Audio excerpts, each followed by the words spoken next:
पुष्टि नहीं, क्योंकि पुलिस भी दावे को खारिज करती है।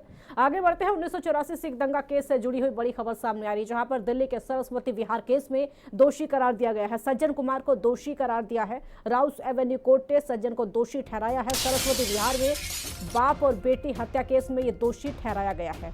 18 फरवरी को सजा पर बहस होनी है, ये बड़ी जानकारी आप तक पहुंचा रहे हैं। हालांकि अगली जो तारीख है वो 18 फरवरी है, जब इसमें सजा को लेकर बहस होनी है। सज्जन कुमार को दोषी पाया गया है। राउस एवेन्यू कोर्ट ने सज्जन को दोषी करार दिया है। बाप और बेटी की हत्या, ये पूरा मामला जुड़ा हुआ है। 18 फरवरी को इस मामले में अगली सुनवाई होनी है। सज्जन कुमार को दोषी करार दिया है राउस एवेन्यू कोर्ट की तरफ से। सज्जन को दोषी करार दिया गया है। 18 फरवरी अगली तारीख बताई जा रही है। बाप और बेटी की हत्या का ये पूरा मामला, जिसमें सज्जन को दोषी करार दिया गया है। 18 फरवरी को इस मामले की अगली बहस होगी, सुनवाई होगी, तब देखना होगा क्या होता है। फिलहाल दोषी सज्जन कुमार बाप और बेटी की हत्या के मामले में राउस एवेन्यू कोर्ट का ये बड़ा फैसला, सज्जन कुमार दोषी करार।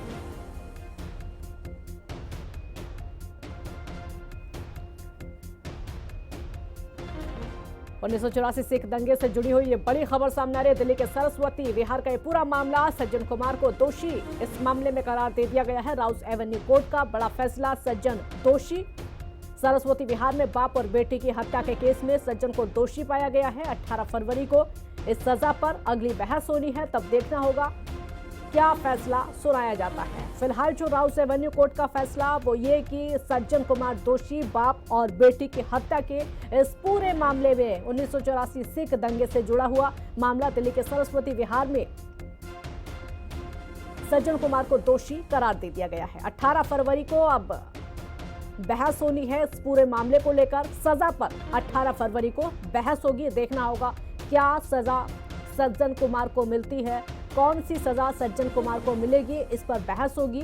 अगली तारीख 18 फरवरी, तब तक का इंतजार करना होगा।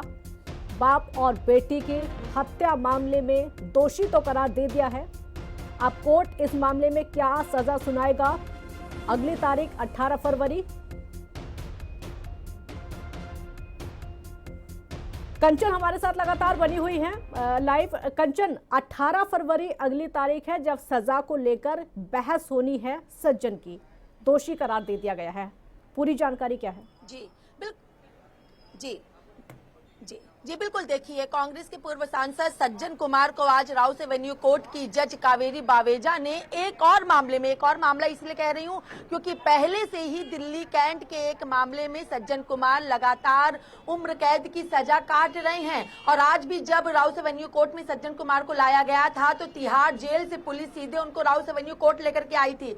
जिस तरीके से 1984 में देश की पूर्व प्रधानमंत्री इंदिरा गांधी की हत्या हुई थी और इंदिरा गांधी की जो सिक्योरिटी यानी अंगरक्षक जो थे सिख, उन्होंने उनकी हत्या की थी। उसके बाद पूरे देश में सिख दंगा हो चुका था। लेकिन अगर हम बात करें सज्जन कुमार की, तो सज्जन कुमार कांग्रेस से थे और सज्जन कुमार ने सीधे तौर पर सरस्वती विहार के एक घर में घुस करके पिता और पुत्र की हत्या कर दी थी। यानी कि पूरे के पूरे घर को आग के हवाले कर दिया था।